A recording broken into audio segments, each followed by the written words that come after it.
할렐루야. 오늘은 고통 중에 하나님께서 하시는 일이라는 제목으로 하나님 말씀 함께 상고하겠습니다. 우리가 출애굽기 2장 23절부터 25장 말씀에 보면 하나님께서 이스라엘 백성들이 고통 중에 부르짖을 때에 그 소리가 하나님께 상달되었고, 하나님이 그의 고통 소리를 들으시고 하나님이 아브라함과 이삭과 야곱에게 세운 그의 언약을 기억하사 하나님이 이스라엘 자손들을 돌보셨고 하나님이 그들을 기억하셨다라고 했습니다. 그래서 오늘 본 말씀에 보면 하나님께서 고통 중에 하신 일이 어떤 것인지를 우리가 말씀을 상고할 수가 있습니다. 참 우리의 삶에는 다 정말로 고통이 있는 것 같습니다. 없으면 좋겠지만 누구나 다 겪는 이 고통, 왜 하나님이 고통하러 가시는지 때로는 삶이 여러 가지로 정말로 의구심이 들 때가 많고, 또 어떻게 해야 이 고통을 이길 수가 있을까 한 번쯤만 다 생각해 보게 되는 것입니다. 종교개혁자 유명한 칼빈 말하기를 이 세상에 고통이 많은 것은 천국을 사모하는 마음을 가지게 하기 위해서다, 이렇게 말을 했습니다. 다시 말하면 이 세상이 살기 편하고 행복하게 잘 살 수 있다면 천국 같은 것은 있으나 없으나 찾지 않을 것이라는 것입니다. 그래서 세상에서 환난과 고통을 당하게 되므로 근심과 고통과 슬픔이 없는 영원한 하늘나라를 사모하게 된다는 것입니다. C.S. 루이스도 그런 말을 했습니다. 하나님은 우리의 즐거움 속에서 우리들에게 속삭이시고 우리의 양심 속에서 말씀하시며 우리의 고통 속에서 분명히 말씀하신다. 고통은 기머거리 세상을 일깨우는 학성기와 같다, 이런 말을 했습니다. 마틴 루터도 이런 말을 했습니다. 하나님의 사랑은 고통 속에서 구체화된다 그랬어요. 물론 이 고통이 누구나 원치 않은 것이지만은 하나님은 고통 속에서 우리에게 큰 소리로 말씀하신다. 또 고통 속에서 그것이 고통이 우리의 잘못이든 세상의 원인으로 왔든 간에 그 고통이 어떤 경우든지 간에 하나님은 고통 속에서 우리에게 향하신 사랑을 구체화시키고 그때부터 역사하신다는 것입니다. 여러분 생각해 보면 고통이 올 때 사람들은 보통 세 가지로 반응한다고 합니다. 먼저는 비관적인 태도입니다. 모든 것이 다 부정적으로 불평하고 비관하는 것이죠. 그러면서 삶을 회의적으로 살아가는 사람들이 있는 것입니다. 날마다 부정적인 생각을 하고 부정적인 인생관을 가지고 살아가는 사람들이 바로 이와 같은 사람들입니다. 또한 두 번째는 체념하는 사람들이 있답니다. 체념이 뭡니까? 그냥 단념하는 것입니다.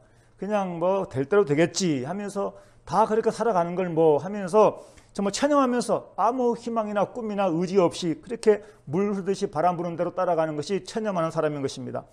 또 한 가지 세상적으로 말하면 아주 대단한 사람들이 있는데 적극적이고도 창조적인 태도를 가지고 고통에 임하는 사람들이 있다고 하는 것입니다.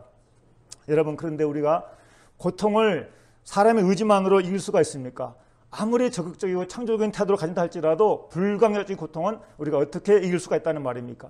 우리가 고통에 다가올 때 세 가지 반응 중에 우리가 가져야 할 세 번째 태도는 고통이 올 때 하나님을 찾아야 될 줄로 믿습니다. 고통이 하나님을 찾는 기회인 것입니다. 아무리 고통이 심해도 하나님을 찾으면 그 속에 반드시 하나님의 인도하심이 있고 보호하심이 있는 것입니다. 그래서 보통 사람들은 다 고통에 대해 생각하기를 고통 속에는 하나님의 섭리가 들어있다고 믿습니다. 고통에는 반드시 뜻이 있다. 고통을 당한 뒤에 비로소 자신의 모습을 보게 된다. 교만한 모습, 위선된 모습, 하나님 앞에 바로 서지 못한 모습, 이런 모습들을 고통을 통해서 바로 보게 된다는 것입니다. 또 고통의 상황에 절망할 것이 아니라 고통 너머의 절대다를 의지하라는 것입니다. 말 그대로 눈앞에 있는 환난만 보지 말고 고통 보지 말고 고통 너머에 있는 하나님을 바라볼 때 거기서 새로운 길이 보이고 하나님의 섭리가 보인다는 것입니다. 하나님께서는 마음이 상한 자를 가까이 하신다. 고통당할 때 하나님은 오히려 가까이 한다는 것입니다. 고통의 때는 새로 줄 수 있는 인생의 터닝 포인트이다. 이와 같은 말이 얼마나 다 정말로 근원 같고 명언 같지 않습니까? 정말 고통에는 다 하나님의 섭리가 있고 뜻이 있고, 그래서 인간의 절망은 복된 섭리의 시작이다, 이런 말을 하는 것입니다. 오늘 우리가 읽은 아까 말씀에 23절에 그랬지 않습니까? 열해 후에 애굽 왕은 죽었고 이스라엘 자손은 고된 노동으로 말미암아 탄식하며 부르짖으니, 그 고된 노동으로 말미암아 부르짖는 소리가 하나님께 상달된지라 그랬어요. 칼빈 선생이 말했던 것처럼 이스라엘 백성들에게 고통이 없었더라면 그 400년 동안 애굽에 살 때 얼마나 편했겠습니까?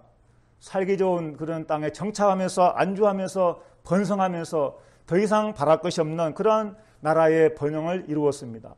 그러나 400년이 될 때쯤에 극한 고통에 이르게 되자 하나님을 찾고 부르짖고 탄식하면서 그 조상의 하나님, 아브라함의 하나님, 이삭의 하나님, 야곱의 하나님 어디 계십니까? 그 조상들에게 했던 그 약속들은 다 어디에 있습니까? 라고 하나님께 탄원하며 부르짖었던 것입니다. 여러분, 이스라엘 백성이 고통당할 때 하나님께서 하신 일은 무엇이겠습니까? 오늘 말씀에 나와 있듯이 하나님께서는 첫째로 언약을 기억하셨습니다. 하나님은 언약의 하나님이라고 할 수 있습니다. 창세기부터 계시록까지 보면 언약이란 말이 참 많이 나옵니다. 제가 성경 사전 찾아봐도 거의 한 200여 번 이상 언약이라는 말이 나와요. 그러니까 언약은 언약 신학만 해도 책이 엄청 두꺼운 언약 신약 책이 그렇게 많고, 언약은 중요한 구속사의 흐름에 흐르는 맥이에요. 맥, 성경을 흐르는 맥이라는 거예요. 그러니까 언약을 기억하셨는데, 우리가 잘 아는 지난번에도 봤듯이 아브라함의 언약, 성경에는 아담부터 시작해서 아담 언약, 또 아브라함 언약, 이제 이후에 이제 세워지는 이제 또 모세, 또 다윗, 그다음에 이제 새 언약, 영원한 언약, 통 한 7가지를 할 수 있는데, 그 중요한 믿음에 관계된 언약은 이제 아브라함을 둘 수가 있는 것이죠. 본 말씀에 배경이 되는 말씀이 아브라함의 언약을 생각할 때 창세기 15장 13절에 여호와께서 아브라함에게 이르시되 너는 반드시 알라 내 자손이 이방에서 개게 되어 그들을 섬기겠고 그들은 400년 동안 내 자손을 괴롭히리니 그들이 섬기는 나라를 내가 징벌할지며 그 후에 내 자손이 큰 재물을 이끌고 나오리라. 하나님의 언약 속에 이 말씀이 들어있는 거예요. 여러분 잘 아시는 말씀 창세기 12장 1절에 보면 이렇게 나왔잖아요. 여호와께서 아브라함에 이르시되 너는 너의 고향과 친척과 아비와 집을 떠나 내가 내게 보여줄 땅으로 가라. 이렇게 하고 나서 내가 너로 큰 민족을 이루고, 하나님이 아브라함에 약속하신 거예요. 이 약속의 언약이에요. 내가 너로 큰 민족을 이루고 내게 복을 주어 내 이름을 창대하게 하리니 너는 복이 될지라. 이렇게 약속하신 하나님 언약이에요. 이 구체화되는 것은 창세기 18장에도 여호와께서 이르시되 아브라함은 강대한 나라가 되고, 지금 이스라엘 민족은 지금 아브라함의 후손들이지 않습니까? 그러니까 하나님이 약속하신 그 언약이 지금 아브라함 때부터 지금 애굽에 지금 400년 동안 살고 있는 이 이스라엘 백성들에게 계속 이어져 내려오는 거예요. 그러니까 이들은 언젠가는 강대한 나라가 될 거라는 거예요. 천한 만민은 그런 말면 복을 받게 될 것이 아니냐고 했어요. 이 아브라함의 약속이 이삭에게 이어지고 야곱에게 이어지는 것이죠. 여러분 야곱에게 이어지는 말씀도 창세기 40장에 보면 분명히 또 확인할 수 있어요. 하나님이 이르시되 나는 하나님이라 내 아버지 하나님이니 애굽으로 내려가기를 두려워하지 말라. 내가 거기서 너로 큰 민족을 이루게 하리라. 4절 한번 같이 읽어볼까요? 46장 4절 시작. 내가 너와 함께 애굽으로 내려가겠고 반드시 너를 인도하여 다시 올라올 것이며. 할렐루야. 하나님의 약속, 언약.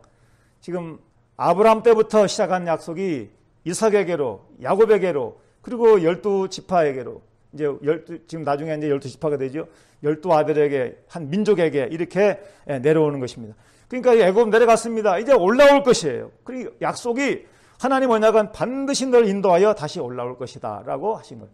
그러니까 하나님이 이스라엘이 애굽에서 이제 수가 많아지니까 바로를 비롯한 애굽 사람들이 이스라엘을 두려워한 나머지 그들 아주 고된 노동으로 남자가 나면 다 죽이라고 하고, 나중에는 산파들이 아이를 살려주니까 이제는 하수에 갔다가 물 갖다 버리라고 할 정도로 그렇게 모진 학대를 당하고 있었습니다. 이럴 때 하나님은 이제 언약을 기억하는 거예요. 언약. 하나님께서 맺은 언약. 여러분 우리는 지금 새 언약 속에 있습니다. 이러면 언약에 대한 말씀이 많지만 우리는 간단히 생각하면 언약은 예수님께로 이어지는 거예요. 예수님은 새 언약의 중보자시에요. 그러니까 우리가 예수 믿는 것은 언약 관계 안에 들어와 있는 거예요. 우리가 예수를 믿으면 제사함 받고 구원받는 것입니다. 이것이 구약의 아브라함의 언약이 중요한 것처럼 오늘 이 시대에 새 이스라엘 된 우리에게는 엄청 중요한 것입니다. 여러분 고난당하면 어떻게 해야 돼요? 언약 관계를 맺고 하나님께 나와야 되는 거예요. 하나님께 나와서 언약 관계를 맺는 거예요. 이것은 눈에는 안 보이지만 성경을 마음으로 믿어 의에 이르고 입으로 시인하여 구원하느니라. 하나님을 마음으로 믿어 예수 그리스도를 마음으로 믿어 의에 이르고 입으로 시인하여 구원에 이르는 그날 우리는 하나님의 자녀된 하나님 나라의 백성이 되는 언약관계 속에 들어오 있는 거예요. 여러분, 우리는 1년에 우리 교회는 4번 성찬식을 하는데 성찬식을 할 때 예수님께서 성찬 그 마지막 6월절 전날 만찬을 하면서 그날 저녁에 예수님이 떡을 떼고 포도주를 나눠주면서 이것이 나를 기념하는 살이요 피다라고 할 때 거기서 언급한 말씀이 새 언약이다라고 말씀해요. 새 언약. 누가복음 22장 20절에 저녁 먹은 후에 잔도 그와 같이 하여 이르시되 이 잔은 내 피로 세운 새 언약이니 새 언약. 그래서 언약을 얘기할 때 반드시 예수님과 연결되어야 된다는 거예요. 초림의 주님은 새 언약이고 구약에도 언급한 영원한 언약은 예수님이 재림하심으로 그 언약이 영원한 언약으로 유효하게 되는 것이고 우리에게 그 언약 관계가 보장이 되는 것이에요. 이 시간에 저 사람들이 예수 믿는 자리에 앉아있기 때문에 다 언약 관계 안에 들어가 있는 줄 믿습니다. 그러니까 기도할 때마다 언약을 붙들고 기도하는 거예요. 여러분 야곱도 기도할 때 아브라함 언약을 기억하면 기도하죠. 나중에 보세요. 다니엘도 기도할 때 그 과거의 믿음의 조상들이 하나님께 받았던 약속을 붙들고 그 약속의 언약을 붙들고 기도하지 않습니까? 오늘도 우리는 어떻게 기도해야 됩니까? 예수 이름을 의지하여 성경의 약속을 믿고 기도해야 되는 거예요. 예수님이 우리의 죄를 위하여 죽으시고 부활하셨는데 주님의 십자가의 도가 나의 의가 되고 나는 믿음으로 주님 앞에 나아갑니다. 은혜의 보좌 앞에 나는 공로가 없지만 예수 이름은 나아갑니다 라고 아버지 앞에 나아갈 때에 하나님께서 우리의 죄를 다 사하시고 우리를 구원하시고 생명의 길로 인도할 줄로 믿습니다. 하나님은 언약을 기억하셨다. 언약을 기억하신다. 두 번째는 오늘 말씀에 나와 있듯이 택한 백성을 돌보셨다는 것입니다. 돌보셨다. 25절에 보면 그렇게 나와 있습니다. 다시 한번 읽어보겠습니다. 25절 시작. 하나님이 이스라엘 자손을 돌보셨고 하나님이 그들을 기억하셨더라. 돌보셨고 그들을 기억하셨더라. 그리고 그 히브리어 성경의 원어에 보면은 돌보셨고 기억했다는 말이 한 단어로 이렇게 라하고 야다가 붙어 있었어요. 그러니까 이거를 이제 개정 성경 전에 그 성경에는 권념하셨다 이렇게 되어 있는데 이것이 라하고 야다의 합성어가 되는 거예요. 뜻이. 돌보셨다는 말은 보다, 관찰하다, 알다 뭐 이런 뜻이 다양하게 들어있어요. 주목할 것은 뭐냐면 함께하여 주목한다. 돌보셨다는 말은 함께한다는 뜻이 들어있어요. 야다, 유명한 야다, 알다, 자세하게 깊이 알다, 가까이 알다. 그러니까 하나님이 돌보셨다는 말은 가까이 하시고 함께 하시고 그래서 그 말을 우리 성경으로는 돌보셨다 이렇게 합니다. 돌보시는 건 뭐예요? 함께 하는 거예요. 어린아이를 엄마가 품에 안고 돌보듯이 부모가 보호자가 돌보듯이 하나님은 이스라엘을 돌보셨다는 거예요. 고난 중에 하나님이 어디 계셔요? 하나님 백성들과 함께 하시는 거예요. 고난 중에도 이스라엘을 생육하고 번성하게 하셨다고 했습니다. 지난달에도 제가 인용했지만은 산파가 하나님 앞에 은혜를 입은 이유가 있는데 그들이 하나님을 경외하여 하나님을 두려워하여 바로 왕의 명령을 어기고 이스라엘 사람들의 남자 아기를 다 살린 거예요. 왕의 명령을 거역하면 바로 죽임을 당할 수도 있는 그런 위기에서 그들은 하나님을 더 경외하고 하나님을 섬겼기 때문에 바로 왕의 명령을 거역하고 이스라엘 백성들이 남자를 낳아도 둘러댑니다. 우리가 가보니까 히브리 사람들은 애굽 사람들과 같지 않아서 우리가 가기 전에 벌써 다 해산했습니다. 우리가 손을 쓸 수가 없게 됐습니다. 라고 둘러대는 거죠. 하나님이 그들에게 은혜를 입히셨다고 출애굽기 1장에 말씀하고 있는 것입니다. 하나님은 이렇게 산파들을 통해서도 이스라엘 백성들에게 보호를 하시고 은혜를 입혀 주셨습니다. 그래서 출애굽기 1장 20절에 뭐라고 말씀합니까? 다 같이 한번 읽어보겠습니다. 출애굽기 1장 10절에 시작. 하나님이 그 산파들에게 은혜를 베푸시니 그 백성은 번성하고 매우 강해지니라. 할렐루야. 그러니까 우리가 지금도 생각할 것이 무엇입니까? 우리가 고난을 느낄 때가 있다면, 여러분 고난은 좀 확대하면 근심, 걱정, 두려움 다 해당되는 것이죠. 당장 뭐 어디 큰 문제가 없어도 자세히 들어가 보면 우리 속에 고난이 다 있는 거죠. 이런저런 걱정이 다 고난인 것이죠. 요즘에는 코로나 때문에 더 극심한 상황에 우리가 이런 중에 어떤 믿음을 가져야 할 것인가? 우리 믿는 사람이라면 어떤 순간에도 하나님이 함께 하시고 하나님이 지키시고 하나님이 돌보신다는 믿음을 가져야 됩니다. 하나님이 함께 하시는 거예요. 나중에 신명기서에 보면은 하나님 백성들을 어떻게 보호하시느냐 아주 참 실감나는 표현을 했어요. 여호와의 품기신 자기 백성이라 야곱은 그가 택하신 기업이로다. 신명기 32장 10절에 보면은 여호와께서 그를 황무지에서 짐승이 부르짖는 광야에서 만나시고 호위하시며 보호하시며 자기의 눈동자같이 지키셨도다. 눈동자같이 지키셨다. 이 눈동자같이란 말에 정말로 아주 30여 개의 회로가 눈에가 있고 1억이 넘는 세포가 있다잖아요. 1억 개가 넘는 세포가 눈동자 아래에 돼.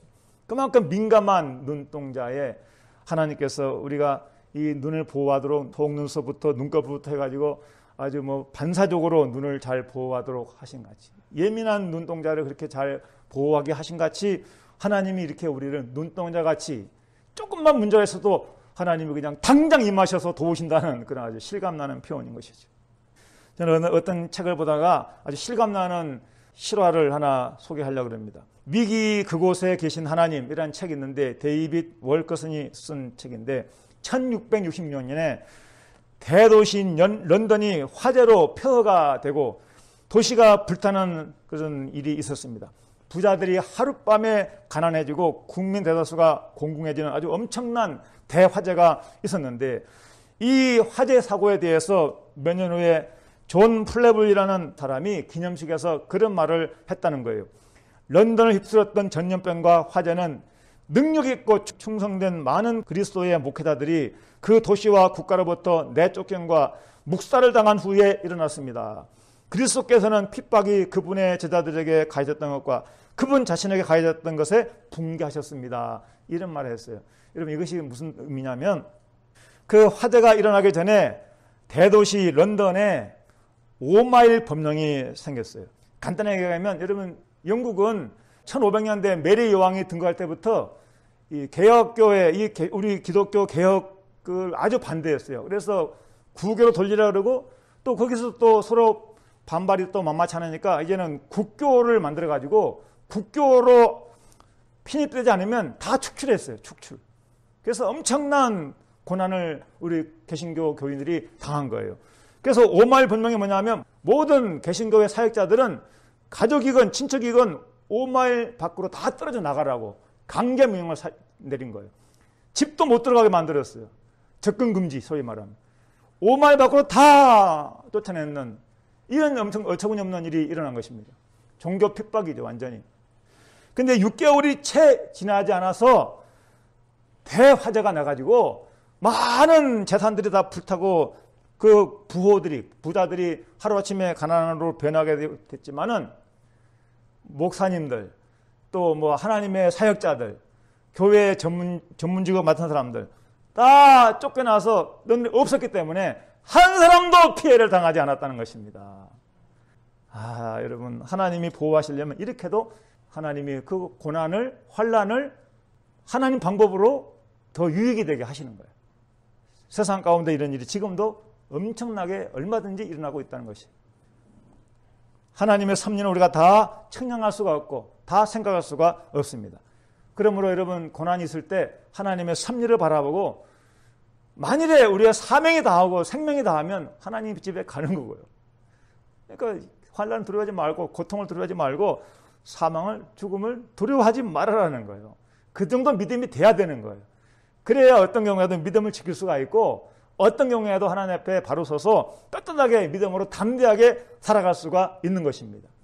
비그러지지 않고 세상적으로 타협해지지 않고 하나님의 사람으로서 하나님 자녀답게 정말로 멋지게 살아갈 수 있는 사람은 세상 환난을 두려워하지 않는 것입니다. 우리 모두는 다 그와 같은 믿음이 되될 줄로 믿습니다. 하나님은 지금도 우리 성도들을 돌보고 계시는 거예요. 베드로전서 5장 7절의 말씀에 여러분 잘 아는 말씀이 있어요. 너희 염려를 다 주께 맡기라. 이는 그가 너희를 돌보심이라. 시편 97편 10절에 여호와를 사랑하는 너희여 악을 미워하라. 그가 그의 성도의 영혼을 보존하사 악인의 손에서 건지시느니라. 할렐루야. 하나님이 성도들을 보호하시고 돌보시고 건져주시는 것입니다. 마지막 세 번째는 하나님은 구원자를 준비하셨습니다. 여러분 지금 읽은 본문 자체 속은 안 나오지만 앞장에 1장에 그리고 또 바로 이후에 3장에 나와 있는 그 주제가 뭡니까? 모세예요. 모세. 잘 아는 모세. 하나님께서 모세를 애굽에서 이끌어낼 지도자로 구원자로 예비하고 준비시키는 것입니다. 여러분 출애굽기 3장 7절 말씀에 여호와께서 이르시되 내가 애굽에 있는 내 백성의 고통을 분명히 보고 그들의 감독자로 말미암아 부르짖음을 듣고 그 근심을 알고 그랬어요. 하나님이 근심하는 소리를 또 부르짖는 소리를 들으시고 근심하는 마음을 아시고 하나님은 구원 계획을 세우시는 거예요. 그래서 3장 10절에 모세에게 이렇게 말씀합니다. 다 같이 한번 읽어봅니다. 시작. 이제 내가 너를 바로에게 보내어 너에게 내 백성 이스라엘 자손을 애굽에서 인도하여 내게 하리라. 아멘. 하나님은 애굽 사람들이 핍박에 더해질수록 이스라엘 백성들이 고통에 더해질수록 하시는 일은 뭐겠습니까? 그들 가운데 함께 하셔서 언약을 성취할 때를 기다리시고 함께 하시고 지켜주시고 번성하게 하시고 이제 하나님의 계획된 때가 될 때에 모세를 준비해서 보내셨던 것입니다. 모세는 출애굽의 지도자요 구원자였던 것입니다. 하나님의 첫 선지자가 된 것이고 오늘 우리에게 율법의 소유자로서 알려진 유명한 하나님의 사람이 되었던 것입니다. 모세오경부터 해서 우리가 얼마나 많은 영향력을 미쳤던 사람입니까? 모세. 그러나 모세 못지않게 우리는 더 중요한 구원자 예수. 우리에게는 인류의 구원자 예수님이 오시고 여러분 구약의 모든 사건과 사람들은 다 신약의 예수 그리스도의 구원 사건을 예표하는 것이고 예수님의 그림자가 되는 것입니다. 구원의 실체, 선지자의 실체는 바로 예수 그리스도이셔요. 여러분 이 땅에 만일에 고난 당한 사람들이 있다면 우리가 담대하게 전할 말씀은 주 예수를 믿어라. 그리하면 너와 네 집 구원을 얻으리니 하는 말씀. 여러분 아들을 낳으리니 이름을 예수로 하라. 이는 그가 자기 백성을 그들의 죄에서 구원할 자이심이라. 이름을 예수로 하라. 그 예수의 이름은 뜻이 죄에서 구원할 자, 구원한 자, 구원자라는 거예요. 요한복음 3장 16절 하나님이 세상을 이처럼 사랑하사 세상을 이처럼 사랑하사 독생자를 주셨으니 여러분 구원자 구약에는 모세를 통해서 애굽의 이스라엘 백성들이 이끌어내셨지만 하나님은 이 애굽은 바로 세상을 상징하는 거잖아요. 그러니까 이 세상에 살고 있는 하나님 백성들, 택한 백성들 아니면 디모데전서 4장 2절 말씀처럼 하나님 땅에 있는 모든 사람 다 구원받기를 원하신다 그랬어요. 모든 사람들이 구원을 받기를 원하셔요. 그리고 진리 안에 이르기를 원하셔요. 하나님 마음이 원래 마음이 그래요. 그러나 안타깝게도 사람들이 믿질 않아요. 아무리 구원의 방주 얘기하고 노아 방주 얘기해도 믿질 않아요. 그래서 스스로 멸망을 자초하는 거예요. 하나님은 반드시 심판하시기 전에 모든 사건들을 선지자를 통해서 알리시고 선포하시고 전파하게 하시고 구원의 기회를 다 주셨어요. 죄인들을 심판할 때에도 반드시 하나님께서 피할 길을 주시고 회개할 기회를 주셨어요. 믿지 않았기 때문이에요. 회개치 않기 때문이에요. 아무리 큰 죄를 지어도 아무리 절망 가운데 있어도 하나님을 찾고 믿는 자는 다 구원받았습니다. 할렐루야. 히스기야 아들이 므낫세인데 므낫세가 52년 동안 통치하면서 얼마나 악을 행했는지 히스기야가 회개하고 믿음으로 개혁하고 세웠던 남유다가 므낫세 때문에 다 황폐하게 되고 멸망을 자초하는 그런 사람이 되었어요. 이 시간에 그 자세한 얘기를 드릴 수가 없지만은 그렇게 악한 므낫세도 하나님 앞에 잠깐 회개했는데 그 회개한 것 때문에 그 심판은 그 당대는 안 내려요. 그 당대에는. 얼마나 하나님이 회개를 귀하게 보시는지 알 수 있어요. 우리가 기도할 것이 무엇입니까? 하나님, 이 땅에 있는 살아있는 모든 영혼들이 하나님 말씀을 듣고 복음을 듣고 주여 구원받게 해주세요. 영혼 구원이라고 받게 해주세요. 그 기도를 해야 되는 거예요. 아브라함의 기도 때문에 조카 롯이 구원받았던 것처럼 우리의 기도는 우리의 가족을 살릴 수 있고 이웃을 살릴 수가 있는 것입니다. 하나님은 지금도 고통 중에 있는 백성들이 하나님을 찾기를 원하시는 것입니다. 코로나 때문에 아우성치고 절망하고 부딪힐 게 아니라 하나님을 찾고 하나님께 나오면 코로나까지 그 하루아침에 다 물러가야 될 줄로 믿습니다. 우리는 그런 믿음 가지고 살아야 되는 것이. 그래서 결론이 무엇입니까? 오늘 말씀에 하나님을 찾아야 된다는 것입니다. 힘들고 어려울 때 하나님을 찾아야 되는 거예요. 지난번에도 봤지 않습니까? 시편 107편에 이에 그들의 고통 때문에 여호와께 부르짖으며 그가 그들의 고통에서 그들을 인도하여 내시고 그랬어요.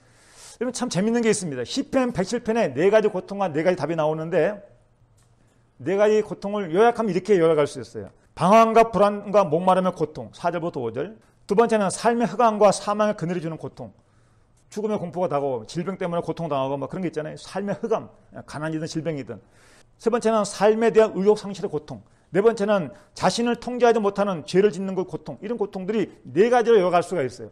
그런데 재미있는 것은 뭐냐면 네 가지 답이 다 있어요. 거기에.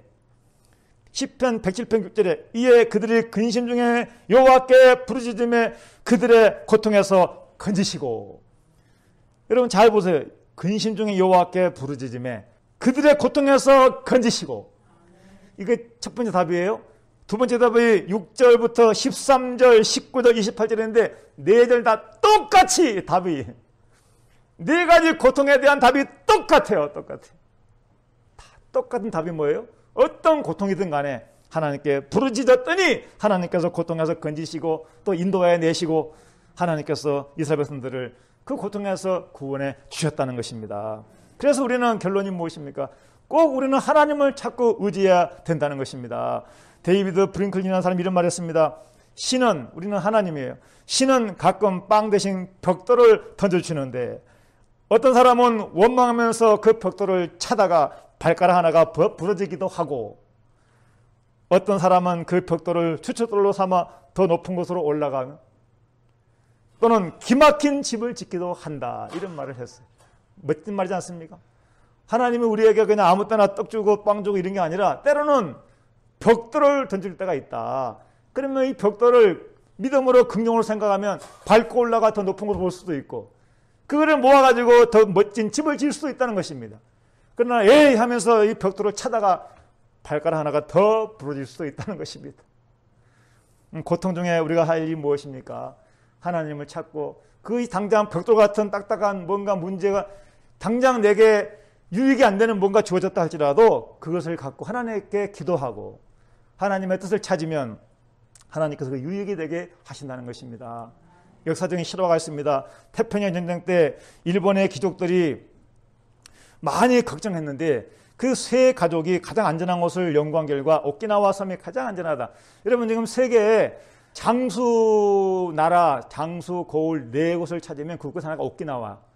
그래서 가장 잘 사는 부호 세 가족이 오키나와 섬으로 결정하고 그곳으로 안전하다고 피신을 갔답니다. 근데 그것이 나중에 미군하고 일본하고 막 격전이 일어나는 그러한 전쟁터고 말았어요. 이건 뭘 말합니까? 세상의 어둠이나 아픔을 또 고통이나 이런 것을 피해서 갈 안전한 곳이 어디 있냐는 거예요. 오직 하나님의 그늘뿐입니다. 하나님의 은혜의 품뿐이라는 것입니다. 고통이 있어도 고통 때문에 근심하는 우리 믿음 없는 사람들처럼 그렇게 탄식하지 말고 고통 있는 곳에 여러분 걱정하지 말고 기도하라고 얼마나 많이 강조합니까? 우리가 눈에 안 보여서 자꾸 보이는 것에 현혹이 되어서 연약함이 드러나는 것인데 시편 60편에도 나의 구원과 영광이 하나님께 있으며 내 힘의 반석과 피난처도 하나님께 있도다. 백성들아 시시로 그를 의지하고 그의 앞에 마음을 토하라. 하나님은 우리의 피난처시로다. 할렐루야. 하나님은 이스라엘 백성들이 택한 백성들이 고통당할 때 가만히 멀찍해서 구경만 하고 있는 분이 절대로 아니시는 것입니다. 하나님은 아담 때부터 언약을 세우셨고 그 언약이 노아로, 아브라함으로, 모세로, 다윗으로 새 언약 영원한 예수께로 이어지게 하셔서 오늘 우리에게도 언약 관계를 있게 하시는 것입니다. 그러면 언약 백성들을 키워가고 계시고 또 함께하고 보고 계시고 우리를 위하여 구원의 길로 인도하시는 것입니다. 오늘 이와 같은 하나님을 마음으로 온전히 의지하고 믿고 주님만 바라보고 주님만 따라가는 성도가 되시기를 주의 이름으로 축원드립니다.